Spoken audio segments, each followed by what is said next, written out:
자, 오늘 하나님 말씀 보겠습니다. 하나님 말씀은 요한계시록이 되겠습니다.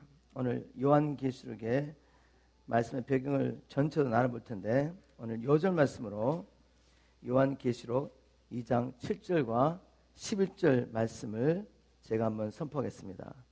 요한계시록 2장 7절과 11절 말씀. 귀 있는 자는 성령이 교회들에게 하시는 말씀을 들을지어다. 이기는 그에게는 내가 하나님의 낙원에 있는 생명나무의 과실을 주어 먹게 하리라. 11절 말씀입니다. 귀 있는 자는 성령이 교회들에게 하시는 말씀을 들을지어다. 이기는 자는 둘째 사망의 해를 받지 아니하리라. 아멘. 우리 지난주까지 에베소서 말씀을 1장부터 6장까지 쫙 나눠봤는데 이제 이어서 요한계시록 말씀을 나눠보려고 합니다. 지난주에 설교 제목을 기억하시나요? 영적 싸움에 승리합시다, 이런 제목이었습니다. 자, 이어서 이제 우리가 요한계시록을 나누면서 영적 싸움에 왜 우리가 승리를 해야 되고 어떻게 승리할 수 있는지를 나눠보려고 합니다. 오늘 요한계시록의 이 전체적인 내용을 한번 나눠볼 텐데 숲을 한번 크게 보고 그 다음에 다음 주부터 한 장씩 한 장씩 요한계시록을 통해 주님이 주시는 말씀을 나눠보려고 합니다. 이 요한계시록만큼 교회에서 오해를 받는 책도 없는 것 같습니다. 왜냐하면 너무 많은 이단이 이 요한계시록에서 나왔기 때문에 또 이 요한계시록의 말씀을 오용했기 때문에 그런 것 같습니다. 대표적인 예가 신천지죠, 그죠? 신천지, 새하늘과 새 땅이란 말인데 가장 중요한 단어입니다. 우리가 새하늘과 새 땅을 바라보며 지금 살고 있는 거거든요.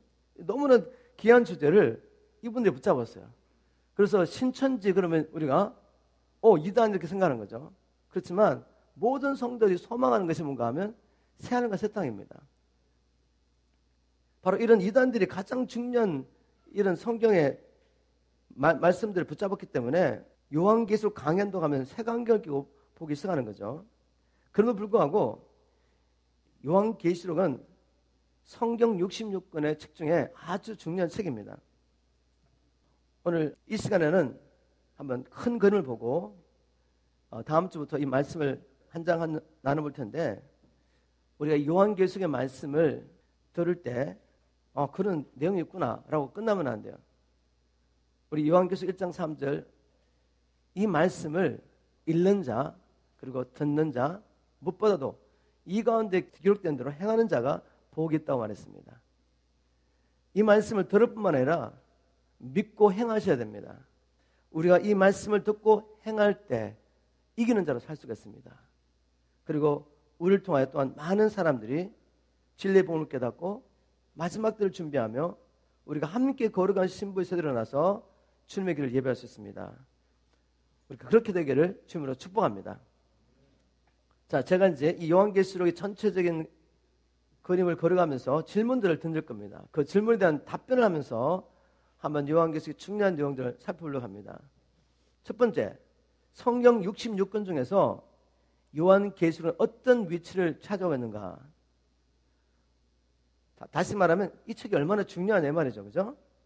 자, 먼저 제가 우리 종교 개혁자들이 요한계시록에서 어떤 견해를 가지고 있는지 한번 나눠볼 텐데 너무 충격받지 마십시오. 잘 들어보세요.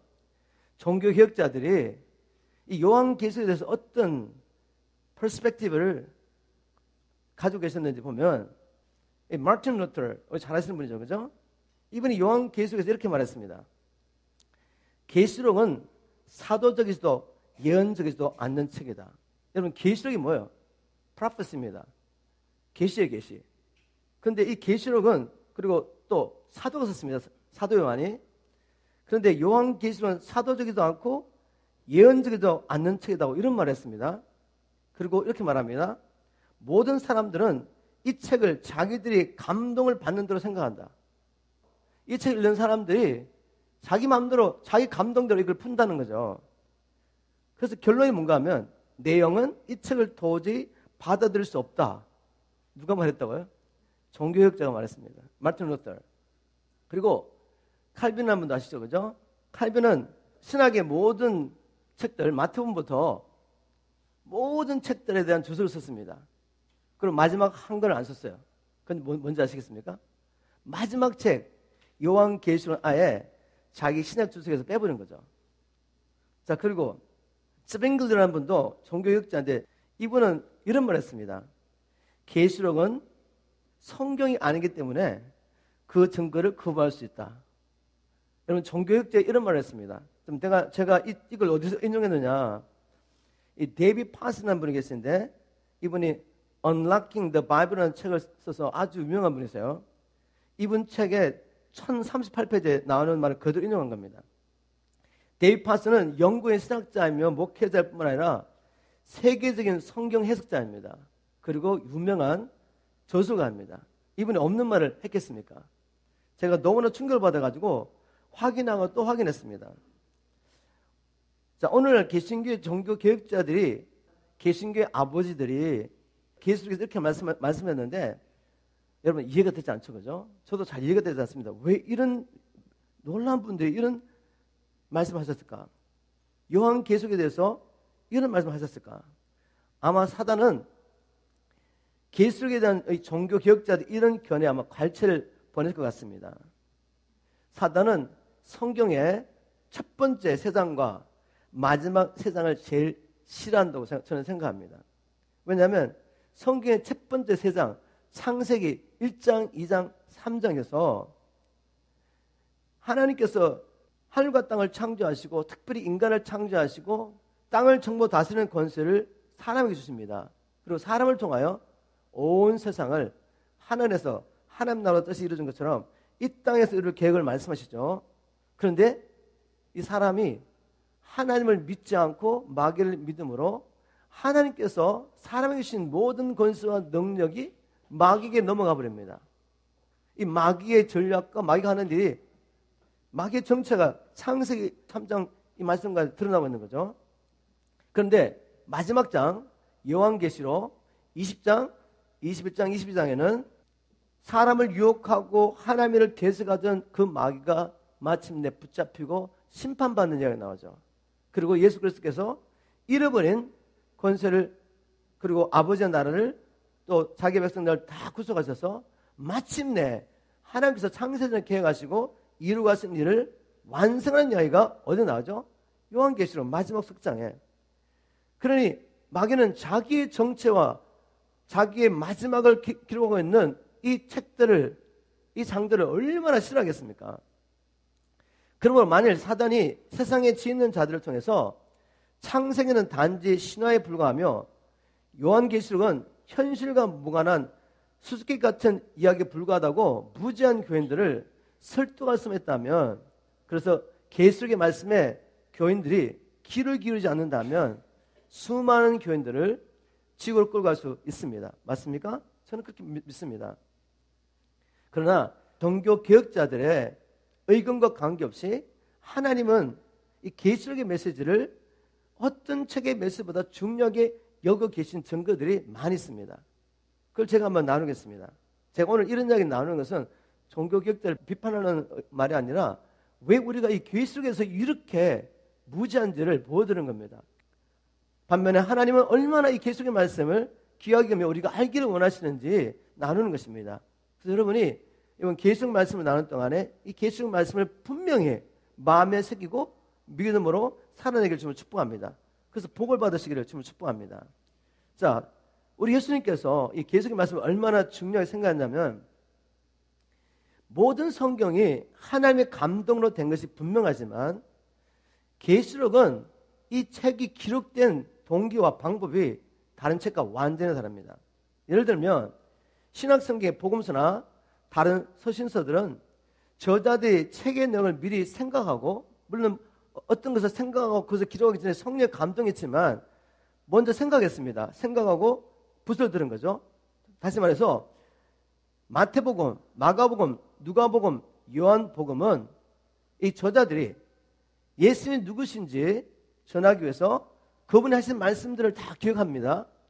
그분이 하셨던 모든 일들을 생각합니다. 그리고 그 많은 말과 그 사건 가운데 무엇을 적을까라고 생각하고 적기 시작하는 겁니다. 그 가운데 물론 성령이 역사하십니다. 감동하십니다. 그렇지만 시작이 이렇게 되는 거죠. 서신서도 마찬가지입니다. 그 당시 교회에 어떤 문제가 있습니다. 필요가 있습니다. 그래서 그 필요를 해결하기 위해서 사도들이 의도적으로 붓을 들고 기록했던 거죠. 그런데 계시록만큼은 복음서나 서신서들과 달리 완전히 특별한 다른 방법으로 시작된 것을 알 수가 있습니다. 한 번 더 말하면 요한은 이 계시록에 있는 내용을 한 번도 생각해 본 적이 없습니다. 그리고 어떻게 쓰겠다고 의도를 가진 적도 없어요. 그런데 예수님께서 천사를 통해서 내가 네게 보여주고 들려주는 모든 것을 기록하라고 명령하시죠. 그래서 자기의 의도와 관계없이 하나님께서 천사를 통해 보여주는 것, 들려주는 것을 그대로 기록한 것입니다. 그래서 사도 요한은 계시록에 있는 말씀을 기록하면서 이렇게 시작했습니다.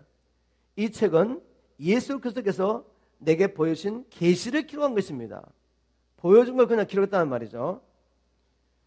다시 한번 말씀드리지만 다른 성경 그러면 하나님의 말씀이 아니다, 계시가 아니다 이렇게 말하는 게 아니고 이 말씀들이 기록된 과정을 보면 이 계시록은 독특하다는 것입니다. 하나님께서 예수님께서 직접 계시한 것을 그대로 적은 것입니다. 그리고 이 계시록 말씀이 중요한 또 다른 이유는 이 책의 내용을 경솔히 나눌 때 재앙을 받게 될 것이라고 예수님이 친히 경고하시죠. 제가 요한계시록 22장 18절 19절 말씀을 한번 읽어보겠습니다. 예수님께서 요한에게 이 모든 계시를 다 주시고 난 다음에 마지막으로 하신 말씀 이겁니다. 내가 이 책의 예언의 말씀을 듣는 각인에게 증거하노니 만일 누구든지 이것들 외에 더하면 하나님이 이 책에 기록된 재앙들을 그에게 더하실 터요. 만일 누구든지 이 책의 예언의 말씀에서 제하여 버리면 하나님이 이 책에 기록된 생명나무와 및 거룩한 성의 참여함을 제하여 버리시라고 경고하십니다. 경고와 함께 또 축복도 하십니다. 어떤 축복을 하셨냐면 요한계시록 1장 3절이죠. 이 예언의 말씀을 읽는 자와 듣는 자들과 그 가운데 기록한 것을 지키는 자들이 복이 있나니 때가 가까움이니라. 자, 읽는 자가 복이 있대요. 그 당시에 이 메시지를 받는 사람들은 글을 모르는 사람이 대부분입니다. 그리고 우리가 가지고 있는 성경을 가지고 있지 않아요. 그러면 하나님의 말씀을 들을 수 있는 유일한 방법이 수의종들이 하나님께 받은 이 메시지를 들려줄 때 알게 되는 겁니다.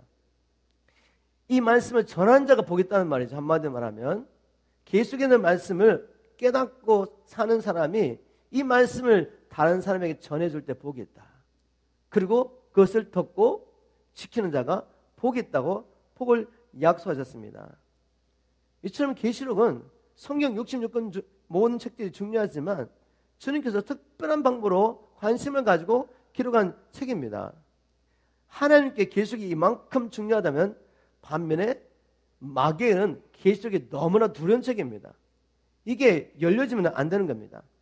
그래서 수많은 이단들을 일으켜서 이 계시록의 말씀을 왜곡해 버렸죠.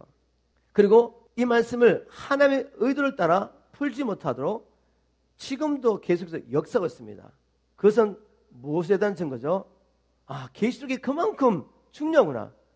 우리는 어떤 방법을 통해서라도 이 말씀을 깨닫고 이 말씀을 따라 순종해야 됐구나 라고 우리는 믿어야 합니다. 또 이 계시록의 말씀이 중요하다는 이유는 성경 66권 중에 만일 계시록이라는 책이 없다면 어떻게 될까? 한번 생각해 보십시오.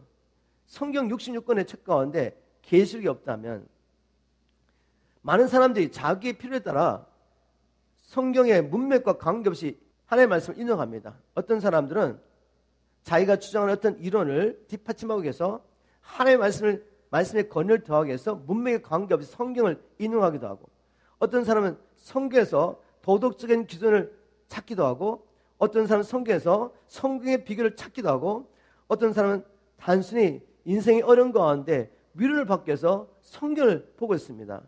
이런 사람들에게는 계시록이 그렇게 별로 중요하잖아요. 그렇지만 만일 저와 여러분이 이 성경의 66권이 하나님께서 친히 쓰신 책이고, 이 책을 통해 하나님은 자기를 계시하시며 자기가 하는 일을 우리에게 알려주시고 우리가 누군지 우리를 향하신 하나님의 계획을 알려주고 계신다고 믿는다면 계시록이 없다는 것은 성경에 서론과 본론이 있는데 결론이 없다는 말입니다. 성경에 클라이맥스가 없는 거죠. 결론이 없는 미완성 책이 되는 것입니다. 여러분 제 말에 동의하십니까? 요한계시가 없으면 시작은 있는데 뭔가 진행이 되는데 어떻게 끝나는지 알 수가 없다는 거예요. 여러분 책을 보시다가 서론 보고 본론 막 익사리 했는데 클라이막스를 보고 싶어요. 끝이 어떻게 나가는 거 보고 싶은 거야. 그런데 뒤가 없어. 잘려나가고 없어요. 얼마나 찝찝하시겠습니까?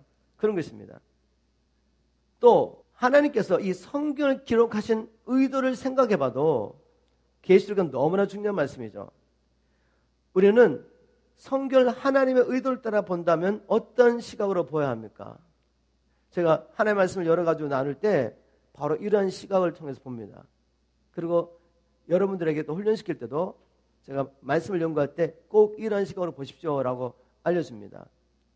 성경은 어떠한 시각을 통해 보느냐에 따라서 완전히 다른 결론이 나오기 때문에 하나님이 이 성경을 기록하신 의도를 성경 말씀 가운데 찾아서 그것을 가지고 보셔야 돼요. 예수님 당시에 바리새인들, 종교지도자들 얼마나 성경 열심히 봅니까?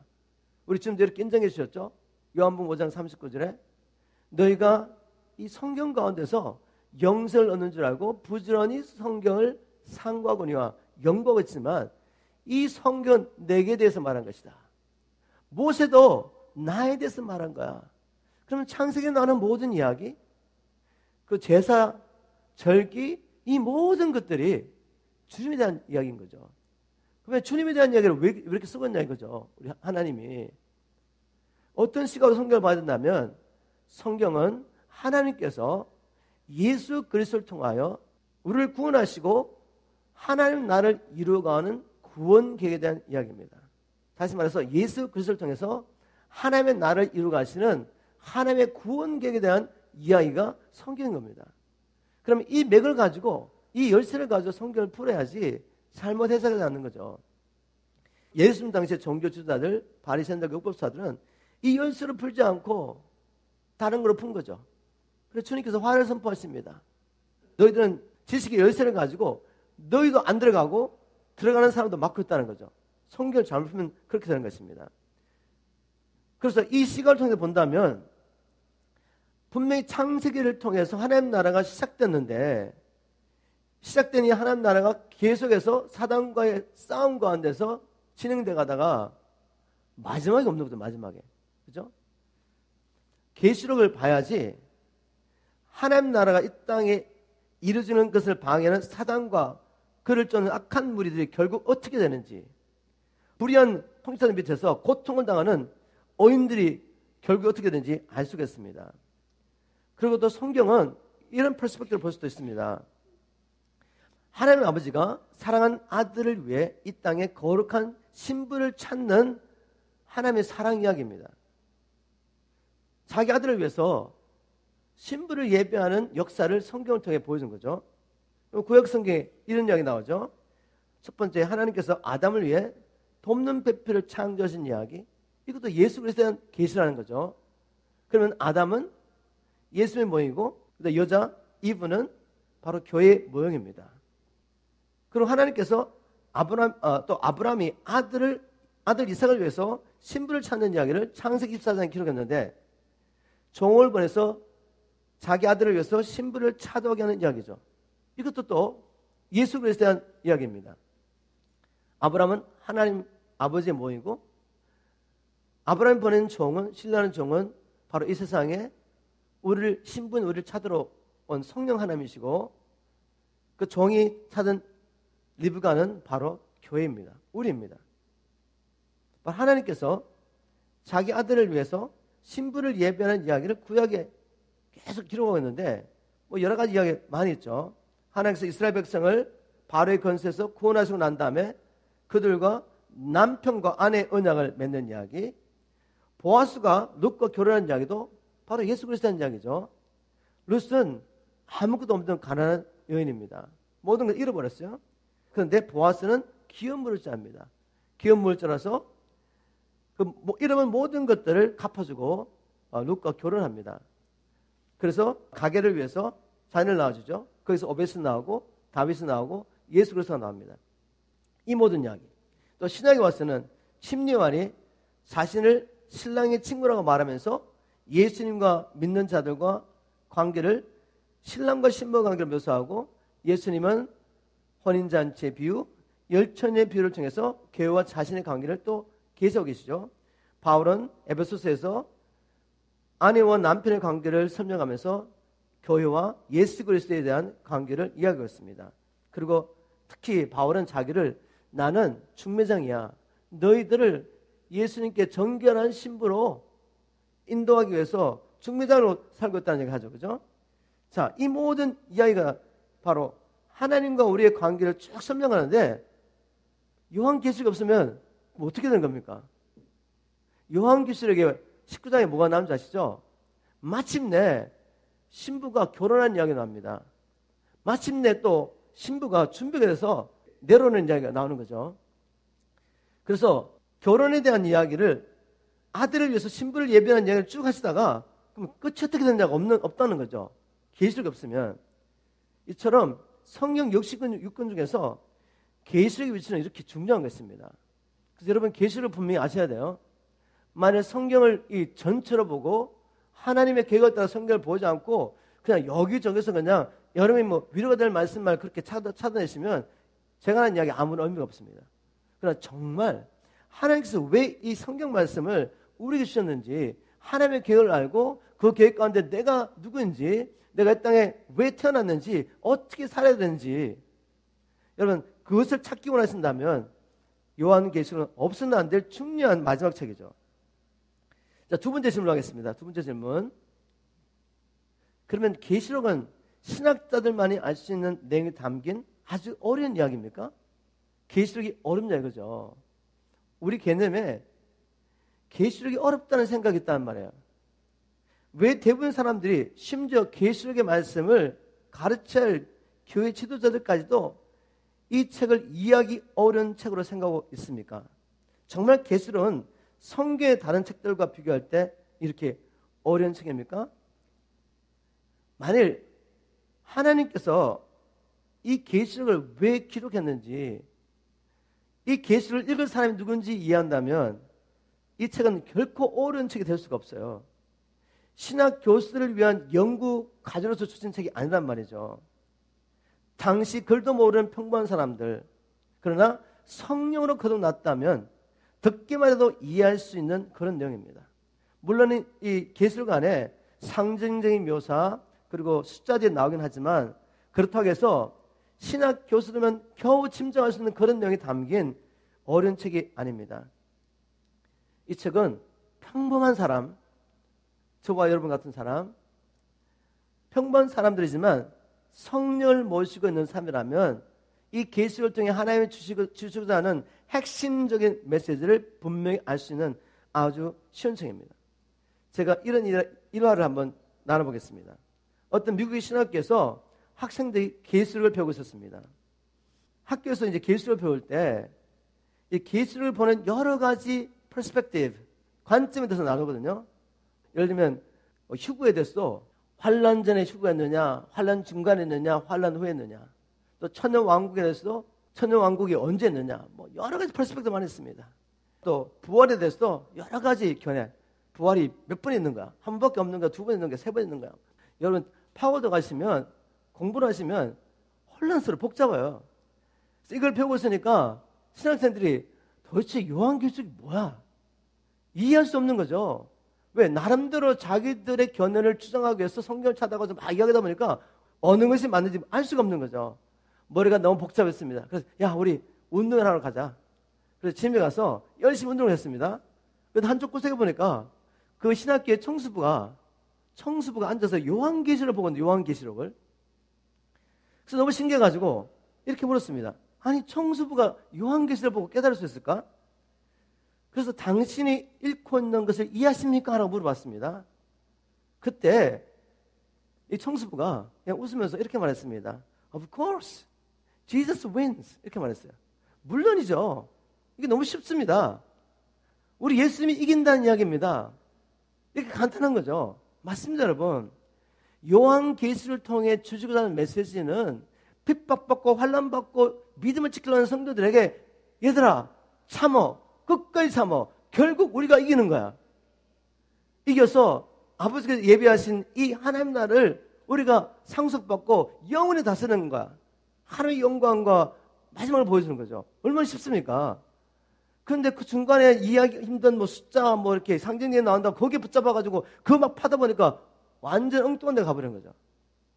아주 쉬운 책입니다. 현대 교인들이 이 계시를 이해하기 어려운 책으로 보는 이유는 제가 몇 가지 생각해 봤습니다. 먼저 목회자들이 이 계시록을 어려운 책으로 생각하고 있는 거죠. 뭐냐면 종교 개혁자들이 요한계시록에서 그렇게 말했기 때문에. 케아프는 주석도 쓰지 않았단 말이죠. 그리고 주석도 없는 책을 어떻게 말씀을 나누겠습니까? 목회자들이 힘들게 생각하는 것입니다. 그리고 이 계시록은 물론 글도 모르는 평범한 사람들을 위해서 쓴 책이지만 우리는 이 계시록을 처음 들었던 그 사람들, 그들과 너무나 동떨어진 세대 그리고 문화 가운데 살고 있습니다. 그래서 어려울 수 있습니다. 어떤 면에서는.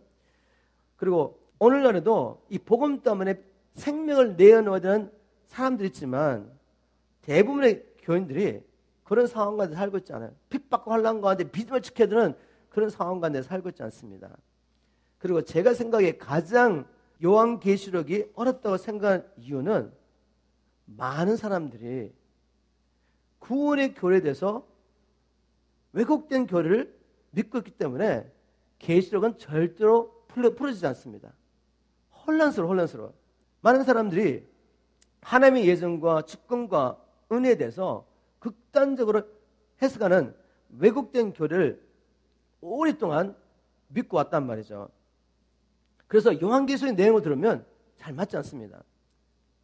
오직 예수를 믿기만 하면 삶과 관계없이 즉 불순종한 삶을 살아도 구원을 받게 된다. 한 번 구원받으면 내가 어떻게 살든 관계없이 영원히 구원이 보장된다.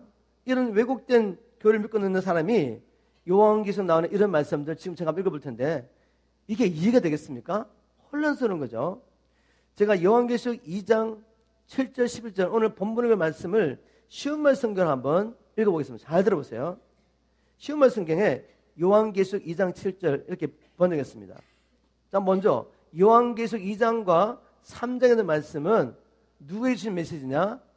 그 메시지는 아시아에 그때 있던 7 교회, 예수를 믿는 사람들에게 쓴 편지입니다. 예수를 믿는 자들에게 예수님이 이렇게 말씀하십니다. 잘 들어보세요. 듣고 순종함으로써 이기는 사람에게는 내가 하나님의 낙원에 있는 생명나무의 열매를 먹게 하겠다. 지금 내가 하는 이 말을 듣고 순종하는 자, 하나님의 말씀을 듣고 순종하는 자, 순종하여 이기는 자. 이기는 자가 뭐냐? 하나님의 말씀을 듣고 순종하는 자란 말이죠.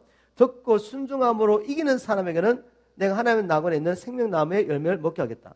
또 2장 11절에도 듣고 순종함으로써 이기는 사람에게는 둘째 사망, 둘째 죽음, 마지막 심판이죠. 마지막 심판을 당하지 않도록 해주겠다.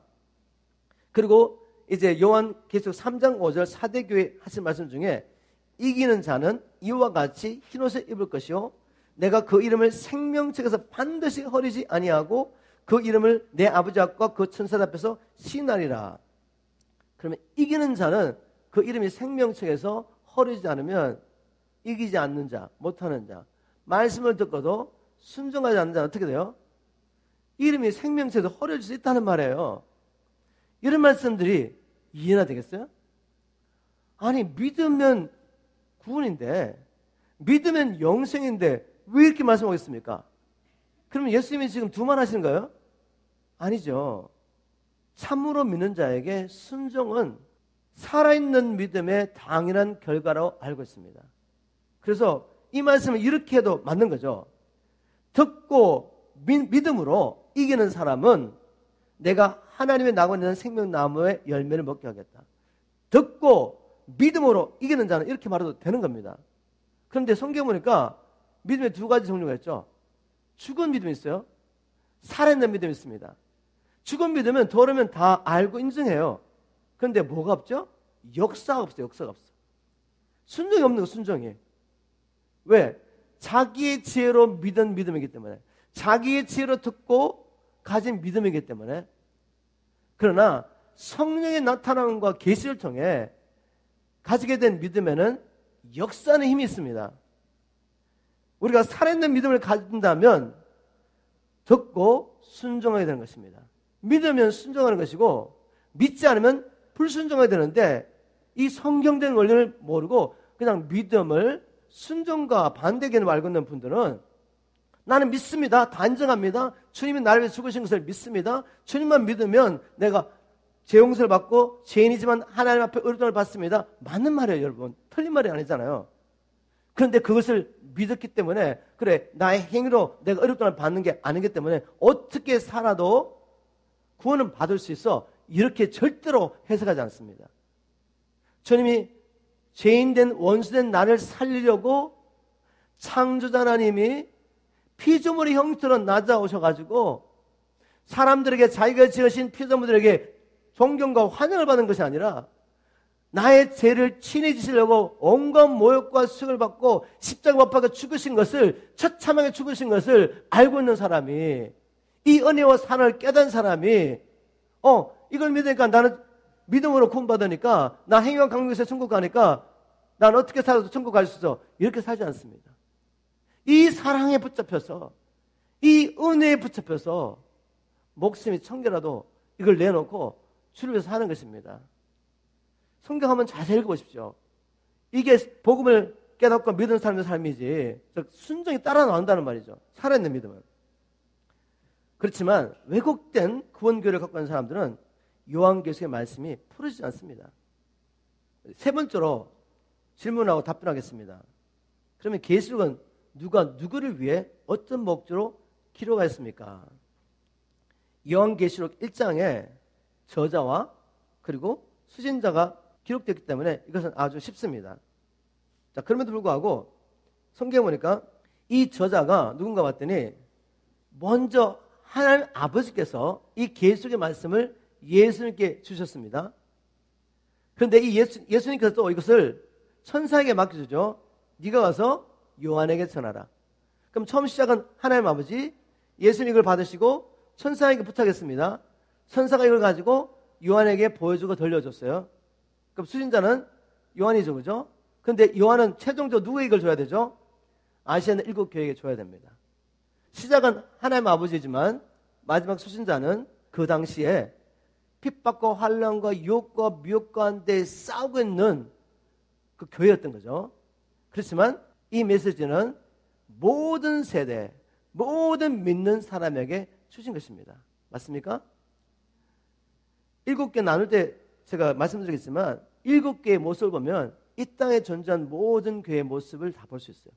그들이 어떤 싸움을 싸웠는지 알 수가 있습니다. 그럼에도 불구하고 계시록은 예수 그리스도의 계시라라고 시작했기 때문에 우리 주님께서 우리에게 주신 계시로 받으시면 됩니다. 자, 그러면 이 계시를 기록한 목적이 뭐냐? 그 당시에 7교회가 어떤 상황 가운데 있었는지 보아야 됩니다. 그 당시 7교회가 직면했던 여러 가지 형태의 싸움이 있었습니다. 즉 사단과 세상과 자기 않는 죄와의 싸움에서 교회가 수락하고 있었던 거죠. 이런 교회를 도와서 승리할 수 있도록, 이기는 자가 될 수 있도록 이 계시록의 말씀을 주셨습니다. 이 편지를 기록한 사도 요한도 이미 믿음 때문에 밤모섬으로 유배를 당한 상태였다는 것을 기억할 필요가 있습니다. 하나님의 말씀과 예수 그리스도의 증거하는 일 때문에 그는 제목이 뭔가 하면 정치범으로 밤모섬에 수방되었습니다. 어떻게 예수를 그리스도라고 주라고 선포하는 사람이 정치범이 될 수 있느냐? 그때 상황을 보면 알 수가 있죠. 요한이 추방을 당해가지고 붙잡혀있던 그때 로마의 황제는 도미티안이라는 사람이었습니다. 요한계시록을 기록한 때가 AD 95년 정도인데 이 도미티안 황제는 AD 81년부터 96년까지 통치하고 있었는데, 이 도미티안 황제는 로마 백성들에게 자신을 신으로 숭배하도록 강요했습니다. 그래서 특별히 하루 날을 정했는데 그 날을 주의 날, 영어로는 the Lord's Day 라고 정해놓고 그날 되면 로마 백성들은 도미티안 황제의 신상 앞에 향을 피우며 이렇게 선포했습니다. Caesar is the Lord 라고 선포했어요. 그런데 크리스찬들이 그렇게 할 수 있습니까? 로마 황제를 Caesar, you are the Lord, 당신이 우리의 주십니다 라고 고백 안 해요. 그리스도인들은 어떻게 고백하죠? Jesus is the Lord 그렇게 말합니다. 예수님, 당신이 나의 주가 됐습니다. 그래서 정치범이 되는 거죠. 아니, 너는 황제를 숭배해야 되는데 그럼 황제 말고 다른 왕이 있다고 주장하는 거죠. 그래서 정치범이 되는 것입니다. 그리고 요한계시록 1장 10절에 요한이 주의 날에 내가 이 계시를 받았다고 기록하고 있는데 여기 주의 날, 영어로는 the Lord's Day, TH가 붙었습니다. 이 날은 우리가 생각하는 주일이 아니에요. 보통 이렇게 배웠잖아요. the Lord's Day, 주일날, 썬데이 날 예배 드리고 있는데 주님 찾아오셔서 말씀하셨구나. 아니요. 1년에 한 번 도미티안 황제를 신으로 숭배하기 위해서 그가 정한 the Lord's Day, 주의 날에 주님께서 요한에게 그걸 계시한 것입니다. 그리고 이 말씀을 기록하기 목적이 뭔가 하면 1차적으로는 이런 상황 가운데 즉 도미티안 황제의 통치 밑에서 극심한 박해를 받고 있던 성도들이 끝까지 믿음을 지키고 이기는 자가 될 수 있도록 이 말씀을 기록했습니다. 더 나아가서는 모든 세대에 지금도 믿음 때문에 핍박받고 있는 북한의 교회 그리고 무슬림권에서 또 다른 종교 가운데 핍박 가운데 있는 모든 성도에게 이 말씀을 기록했고 특별히 이제 우리 주님 오시기 전에 온 세계적으로 예수를 믿는 것 때문에 모든 민족이 핍박을 받는 때가 오는데 바로 그때를 살 우리를 위해서 이 말씀을 기록했습니다. 그래서 요한계시록은 순교자를 위한 지침서 또 오늘 우리 제목은 뭐죠? 이기는 자를 위한 지침서라고 말할 수 있는 것입니다. 어떻게 핍박과 환난 가운데 그 가운데서 우리가 믿음을 지킬 수 있느냐. 자, 네 번째 질문은 이것입니다. 성도들이 이기는 자로 사는 게 왜 그렇게 중요합니까? 반복되는 말씀 같지만 여러분 마음에 새기고 또 새기세요. 여러분 마음 안에 있는 잘못된 견고한 진들이 다 깨어져야 돼요. 말씀에 붙잡히기를 주님을 축복합니다. 왜냐하면 요한계시록 말씀을 통해 보면 성도들이 이기는 자로 사느냐 그렇지 못하냐 이 문제는 곧 영생이냐 영벌이냐 하는 것을 결정하는 중요한 문제이기 때문에 그렇습니다. 우리 예수님께서 7개 교회 중 하나 서머나 교회에게 이렇게 말씀하십니다. 네가 죽도록 충성하라. 그리하면 생명의 멸관을 내게 주리라. 아니 죽도록 충성 안 해도 생명의 멸관 받을 수 있으면 이런 말씀 굳이 할 필요 있겠습니까? 내가 어떻게 살든 관계없이 믿으면 천국 그리고 세상과 타협해서 마음껏 살고 있는 사람들 그들도 생명의 멸관을 그냥 받을 수 있으면 지금 환난가운데 핍박받고 있는 서머나 교회에게 얘들아 끝까지 잘하고 있는데 끝까지 믿음을 지켜. 그럼 내가 생명의 멸관을 너에게 줄 거야. 이렇게 말할 필요가 있겠어요? 우리가 얼마나 왜곡된 교리를 그냥 붙잡았는지 몰라요. 주님 이렇게 말씀하십니다. 끝까지 충성해라. 그래야면 생명의 멸관을 네게 줄 것이다. 이렇게 말씀하시고 다시 확인하시기 위해서 이어서 이렇게 말씀하십니다. 요한계시록 2장 11절에 기 있는 자는 성령이 교회들에게 하시는 말씀을 들을지어다. 서머나 교회뿐만 아니라 모든 교회에게 이렇게 말씀하십니다. 기 있는 자는 성령이 교회들에게 하시는 말씀을 들을지어다. 이기는 자는 둘째 사망해를 받지 아니하리라. 우리가 듣고 이 진리의 말씀을 듣고 순종함으로써 이기는 자가 되어야지 둘째 사망의 해 하나님의 진노의 심판을 피할 수 있다고 주님 말씀하십니다. 물론 그렇게 할 수 있도록 우리에게 우리가 믿을 때 성령을 주시고 아들의 생명을 주시고 아들의 권세를 주시고 또 우리가 지난주에 나눠봤지만 완전 무장할 수 있는 한해 전신갑 주시고 성령의 검도 주시고 다 주셨어요. 그렇지만 의지를 가지고 주님이 은혜로 주신 이런 것들을 누리면서 싸우는 것은 나의 몫입니다.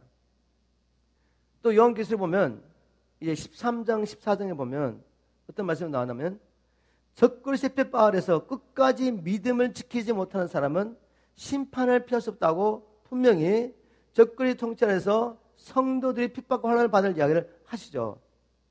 그 말씀 가운데 요한계시록 13장 9절 10절 말씀을 제가 현대인의 성경으로 한번 읽어보겠습니다. 요한계시록 13장 9절 10절 누구든지 기 있는 사람은 들으십시오. 잡혀갈 사람은 잡혀가고 칼날의 죽임을 당하도록 되어 있는 사람은 칼날의 죽임을 당할 것입니다. 적그리스도의 통치라서 이런 일이 있다는 거죠. 그래서 성도들에게 인내하는 믿음이 필요합니다. 성도님들, 이런 핍박이 있습니다. 그래서 끝까지 인내하십시오. 왜? 끝까지 믿음을 지켜야지 우리의 생명의 멸망을 얻고 주님께서 약속하신 그 모든 영광과 하늘의 나라를 유업으로 받을 수 있기 때문에. 그리고 이제 13장에 보면은 이 적그리스도가 표를 받게 하고 또 그 우상을 세워놓고 절하게 만들죠. 절하지 않는 자는 목 베고 표를 받지 않는 자는 아무것도 사고 팔 수 없게 만들었습니다. 그런 얘기를 하고 난 다음에 요한계시록 14장 9절 10절 그리고 12절 말씀 현대 성경 읽으면 이렇게 천사가 외치겠습니다. 또 셋째 천사가 그들을 이어 큰 소리로 이렇게 외쳤습니다. 누구든지 짐승과 그의 우상에게 경배하고 자기 이만한 손에 짐승의 표를 받으면 그 사람도 하나님의 가차없는 벌을 받고 거룩한 천사들과 어린 양 앞에서 불과 유황으로 고통을 당할 것이다. 이 경고를 지금 불신자에게 하고 있는 게 아니에요. 성도들에게 하고 있는 것입니다. 그래서 14장 12절에 그래서 하나님의 계명을 지키며 예수님을 충실히 믿는 성도들은 이런 때 인내가 필요합니다. 왜 이기는 자가 되어야 되는지 아시겠죠? 우리가 지면 안 된단 말입니다. 이런 세상의 위협 가운데 쉬어버리면, 그래서 믿음을 버리고 배동하면 하나님의 심판을 피할 수 있기 때문에 성도들에게 인내하는 믿음이 필요하다고 강조하고 계신 거죠. 자, 그러면 이제 이런 질문을 하는 거죠. 이제 알겠습니다. 우리 성도들이 끝까지 어떠한 핍박과 환난 가운데서 믿음을 지켜야 되는 걸 알겠는데 우리가 어떻게 이기는 자로 살 수 있습니까? 이기는 자를 위한 지침서니까 문제만 제기하는 것이 아니라 그럼 이런 환경 가운데 어떻게 믿음을 지킬 수 있는지 알려줘야 합니다. 그래서 이제부터 그 이야기를 나누는 거죠. 우리 주님께서 어떻게 우리를 도와주시냐면 요한계시를 보면 첫 번째 뭐가 나왔냐면 예수님께서 반드시 오신다는 소망을 계속 주고 있습니다. 예수님이 반드시 오신다는 이 소망을 가지고 있는 자는 핍박 가운데도 인내할 수 있기 때문에, 그래서 계시록의 시작과 끝에는 주님이 오신다는 이야기를 거듭거듭 이야기하겠습니다. 제가 한번 읽어보겠습니다. 요한계시록 1장 7절에 볼지어다 구름을 타고 오시리라. 주님 오신답니다.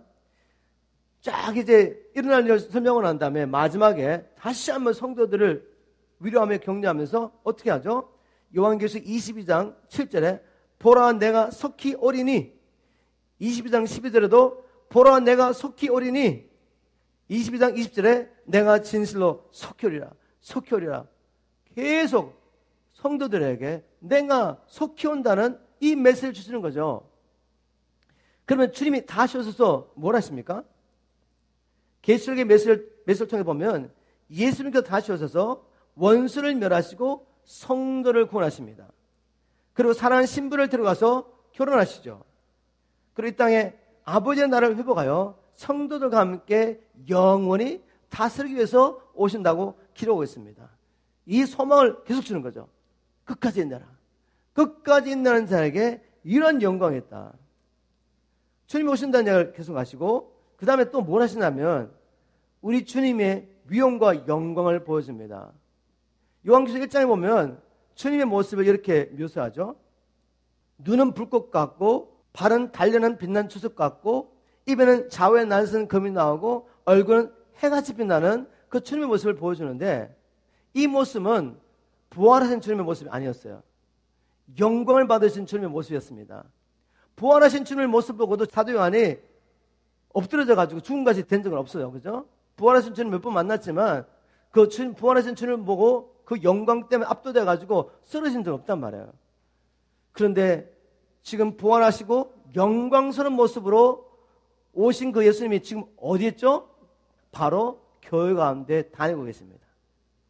지금 우리 눈은 안 보이지만 우리 주님이 여기 운행하고 계신 거죠. 하나님께서 이것을 우리에게 보여주기를 주님을 축복합니다. 우리가 왜 이 예배 가운데 힘을 다하여 신령과 진정으로 주님을 예배해야 됩니까? 여러분, 왜 주님의 임재가 지금 우리에게 필요합니까? 하나님이 우리 가운데 오셔서 자기를 어떤 형태로든지 우리에게 나타내 주시고 우리에게 주님이 함께 하신 것을 보여주지 않으면 지금 나가셔가지고 오늘 메시지 들었지만 잊어버리십니다. 이렇게 살아야지라고 말하지만 나도 모르게 옛날처럼 살고 있는 여러분을 발견할 거라는 거죠. 여러분, 주님의 임재가 우리를 지켜줍니다. 여호와를 경외하는 것은 죄를 미워하는 것이고 여호와를 경외하는 자는 악에서 떠나게 됩니다. 하나님의 위엄과 두려움을 알지 못하기 때문에 우리가 죄 가운데 있는 것이죠. 죄는 나쁜 거야 알지만 미워하지는 않는 거죠. 그러나 성경 분명히 말하고 있습니다. 여호와를 경외하면 악에서 떠나게 된다. 여호와를 경외하는 것은 악을 미워하고 버리는 것이라고 성경 분명히 말씀하고 있거든요. 그 주님의 위엄과 영광을 우리가 보아야 합니다. 한번 걸으면 걸어보십시오. 지금 로마 황제가 권세를 가지고 능력을 가지고 성도를 핍박하고 있습니다. 그런데 그 영광과 지금 요한이 본 그 놀라운 예수님의 왕중의 왕이신 그 예수님의 영광과 비교를 할 수 있겠어요? 이 놀라신 예수님 불꽃 같은 눈으로 자기의 신부를 바라보고 있습니다. 자기 신부를 눈동자처럼 여기고 있는데 지금 막 핍박하는 거죠. 우리 주님이 가만두시겠어요?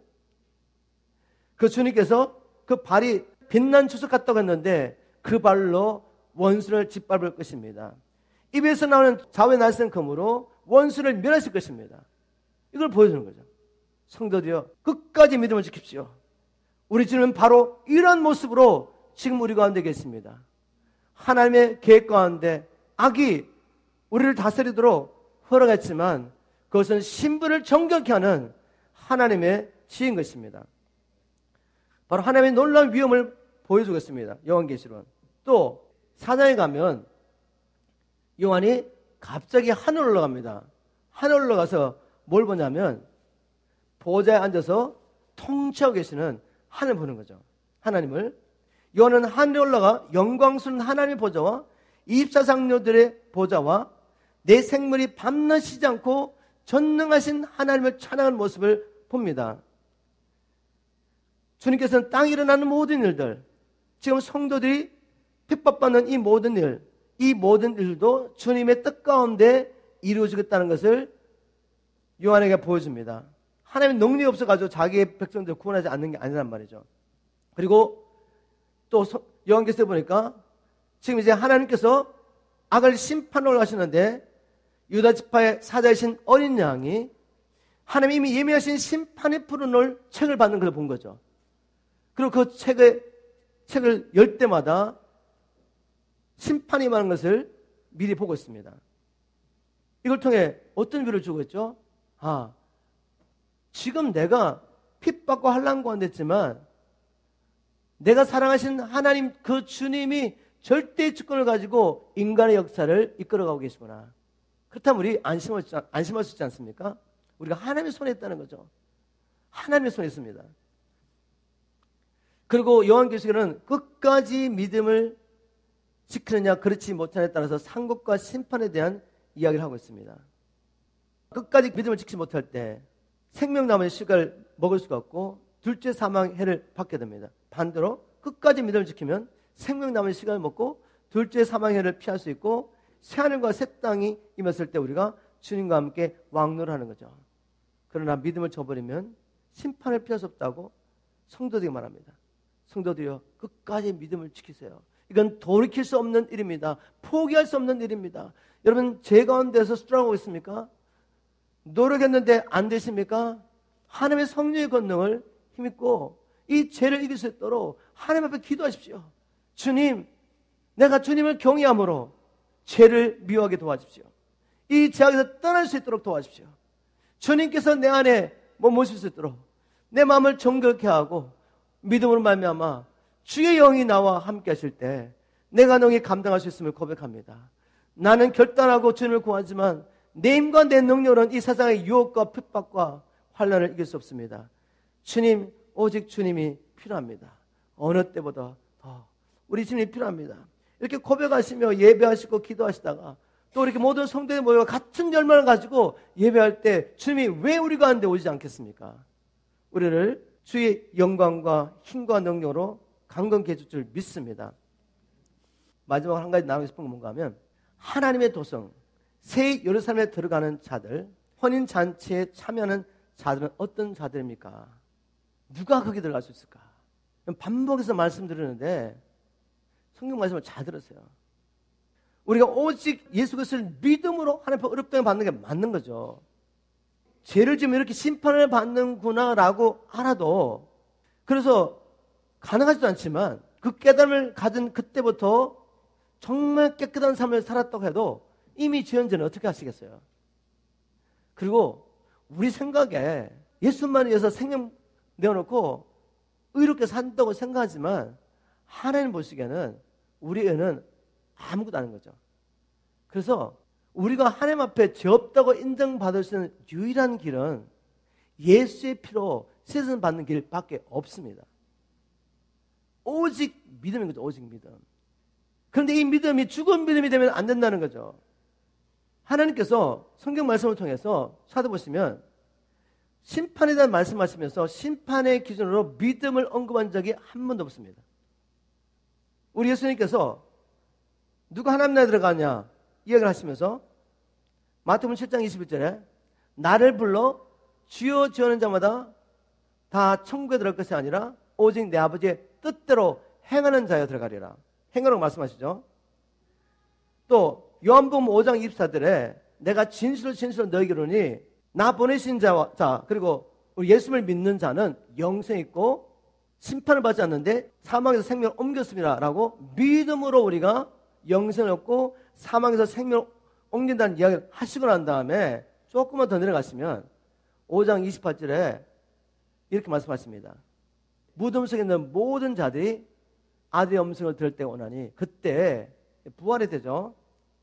선한 일을 행한 자는 생명의 부활로, 악한 일을 행한 자는 심판의 부활로 나오리라. 생명이냐 영벌이냐 그 기준이 어디 있다고요? 선을 행했느냐 악을 행했느냐. 여기서 선은 도덕적인 선을 말하지 않죠.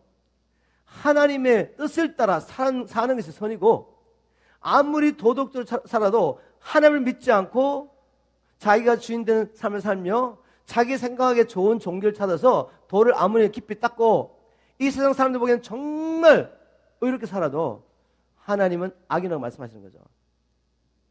마태복음 25장의 염소와 양의 비유도 영벌과 영생 어떻게 구분됩니까? 주님의 형제에게 어떻게 우리가 행했느냐 그것 따라 갈라지는 거죠. 여러분 요한계시록에도 똑같은 얘기를 하고 있습니다. 하나님의 도성에 예루살렘 성에 들어가는 자, 혼인잔치에 참여하는 자, 그 자격을 이렇게 말하고 있습니다. 요한계시록 22장 14절에 그 도시의 성문으로 들어갈 자격과 생명나무 열매를 먹을 권리를 얻으려고 자기 예복을 깨끗이 빨아 간수한 사람은 행복하다라고 현대의 성경에 번역했습니다. 누가 행복한 자라고요? 누가 복된 자라고요? 성문에, 예루살렘 성문을 들어갈 수 있는 자격을 얻기 위해서, 생명나무의 열매를 먹을 권리를 얻기 위해서 자기 예복을 깨끗이 빨아 간수한 사람, 흰옷을 준비한 사람입니다. 흰옷을 준비한 사람. 우리 예수님께서 의로운 행실로 예복을 준비하자는 사람은 혼인잔치에 들을 수 없다는 이야기를 종종 하셨습니다. 마태복음 22장에 천국의 잔치에 대한 비유가 나오죠. 그때 이 비유 어떤 말씀이냐면 임금이 이렇게 말합니다. 22장 12절 13절이죠. 가로되 친구여 어찌하여 예복을 입지 않고 여기 들어왔느냐 하니 저가 유구무원을 임금이 사원들에게 말하되 그 수족을 결박하여 바깥 어두운 데 내어 던지라 거기서 슬플며 이를 갈미 있으리라 하니라. 예복 준비하자는 사람 밖으로 쫓겨납니다. 천국 잔치집에 갔다 쫓겨난단 말이에요 지금. 그리고 사대교회 주신 메시지도 동일하죠. 사도교회 요한계시록 3장 4절 말씀을 쉬운 말 성경으로 제가 읽습니다. 그러나 사도교회는 아직 자기 옷을 더럽히지 않은 몇몇 사람들이 남아있다. 옷을 더럽히지 않았답니다. 그들은 장차 흰옷을 입고 나와 함께 거닐 텐데 그들에게는 걸을 자격이 있다. 우리가 예수를 믿음으로 예수 그리스도의 의로 옷을 입지만 우리가 계속 죄 가운데 빠진 사람은 어떻게 된다고요? 이 죄가 우리의 옷을 더럽힌다는 거죠. 그런데 어떤 사람은 이것을 깨끗이 지킨 것입니다. 혹 죄를 지었더라도 예수의 피로 덮고 회개하고 다시 주님 앞에 나가고 깨끗이 이 옷을 지키려고 노력한 거죠. 자기 의지를 가지고 힘을 다한 겁니다. 그래서 천국은 힘써야 들어가는 곳이죠. 우리 주님께서 천국 들어가기를 힘쓰라고 하셨잖아요. 요한계시록 19장 7절 8절 마침내 혼인잔치의 날이 왔습니다. 요한계시록 19장 7절 8절 이렇게 기록하겠습니다. 기뻐하고 즐거워하며 하나님께 영광을 돌리자 어린 양의 결혼날이 왔다. 신부는 몸단장을 마치고 빛나고 깨끗한 세마포 모시옷을 받아 입었으니 이 세마포 모시옷은 성도들의 의로운 행위다 라고 요한계시록에 기록하고 있습니다. 우리가 성경을 자문하고 있으면 믿으면 천국, 믿으면 혼인잔치, 내가 어떻게 살든 관계없이 예수님의 대속을 믿기만 하면 모든 것이 그냥 자동으로 이루어질 줄 알고 살고 계시는데 그렇게 살아서 천국을 가고 그렇게 살아서 주님의 신부가 될 수 있다면 이거 얼마나 넓은 길입니까? 그럼 주님 이렇게 말씀하셔야죠. 야, 좁은 길로 들어가려고 너무 그렇게 힘들게 하지 마. 내가 다 이뤄놨어. 그냥 너는 편안하게 살아. 너 살고 싶은 대로 살아. 천국은 문제 없어. 그렇지만 상급 받으려면 애써야 된다. 그렇지만 천국은 너희들이 어떻게 살든 관계없이 들어올 수 있도록 내가 다 준비했으니까 그냥 편안하게 살아. 죄책감 느끼지 마. 이렇게 말씀해야 되잖아요. 근데 그렇게 말씀하지 않아요, 우리 주님이. 좁은 길로 들어가라고. 좁은 문으로 들어가라고. 하나님 나라에 들어가기를 힘쓰라고. 왜냐하면 많은 사람들이 들어오려고 해도 못 들어오는 사람이 많을 것이라고 주님이 친히 말씀하셨습니다. 여러분 이 진리를 믿으십니까? 마지막으로 요한계시록에 있는 22장의 말씀을 우리 함께 한번 선포하고 오늘 말씀을 마쳤으면 좋겠습니다. 저는 여러분이 이 요한계시록의 말씀을 마음에 새기고 이 말씀이 정말 진리인 것을 믿음으로 사시기를 주님을 축복합니다. 그래야 복된 자입니다. 부담스러워하시면 안 돼요. 이 말씀부터 살려니까 내가 너무 많은 걸 버려야 돼요. 그래도 버리셔야죠. 왜요? 생명을 얻기 위해서. 내 생명이라도 버려야죠. 그래야지 내가 영생을 얻기 때문에. 그러나 버리는데 우리는 모든 것을 얻게 되는 비밀을 발견하게 될 것입니다. 내가 이 땅에 살아가는 동안에 주께서 내게 맡겨주신 일을 능히 감당할 수 있도록 그것이 물건이라면 사람이라면 능력이라면 무엇이든지 주님은 주셔서 이 일을 감당해 하시는 분인 것을 믿으시기 바랍니다. 마귀에 속지 마세요. 그 많은 걸 가지고 있어도 아마 주님의 뜻 밖에 계시다면 불안하시고 두려우실 것입니다. 그것을 잊어버리려고 세상의 것을 막 추구하지만 여러분 마음 깊은 곳에는 하나님과 원수된 것 때문에 불안하고 죽음에 대한 두려움으로 고통당하시고 여러분 아마 힘드실 거예요. 하나님은 우리에게 생명을 주고 우리에게 하나님 나라를 기업으로 주시기 위해서 내게 순종하라고 말씀하십니다. 나를 믿어달라고, 너를 위하여 나를 믿고 따르라고 말씀하십니다.